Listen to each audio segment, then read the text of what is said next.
Hi, I'm Tom Doak. I'm the Executive Director of Maine Woodland Owners and a professional forester in Maine. And I'm here on one of the properties my organization owns talking about tree ID and how to identify trees. There are more than 60 trees that are native to the woods forests of Maine, and it's pretty easy to identify most of the common trees in Maine. Well, there are only a couple trees that you'll see in the forest that have needles, and this white pine tree, the way to know it's a white pine tree is each of these clumps of needles, it has 5 actual individual needles. White has 5 letters, and white pine has 5 needles per clump. That's an easy way to remember it. On a younger tree, it will be a smoother bark, but on an older tree like this, it's that very rough bark. It's often the tallest and biggest tree in the forest, and this is the iconic tree of the state of Maine.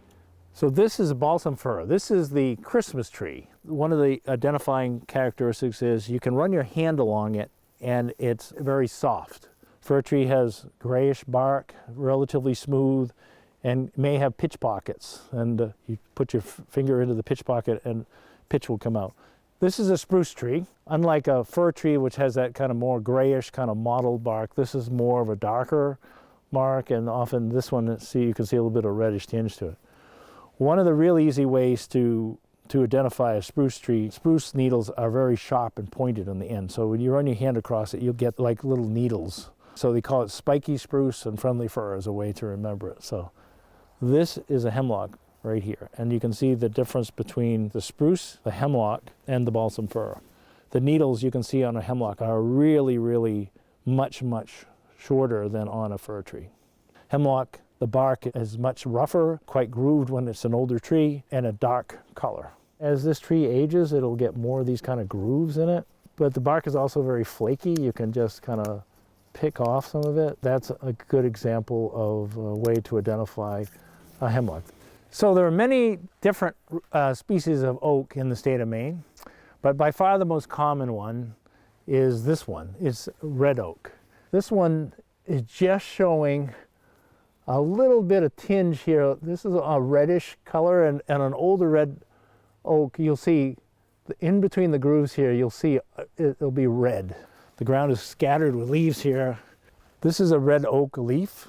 It may be familiar to folks. It's very typical of what a red oak leaf looks like.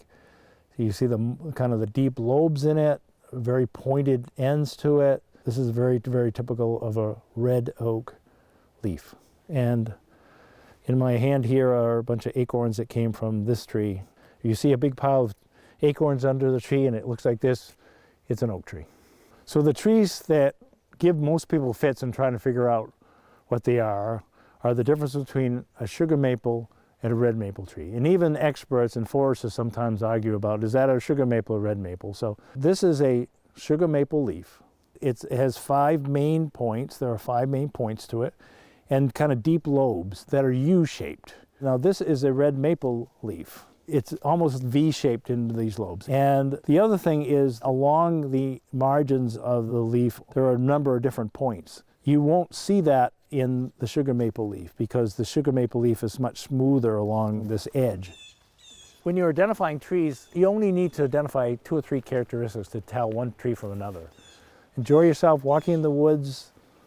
Take a little time, check out the trees, and learn a little bit more about the individual trees that make the Maine forest such a special place.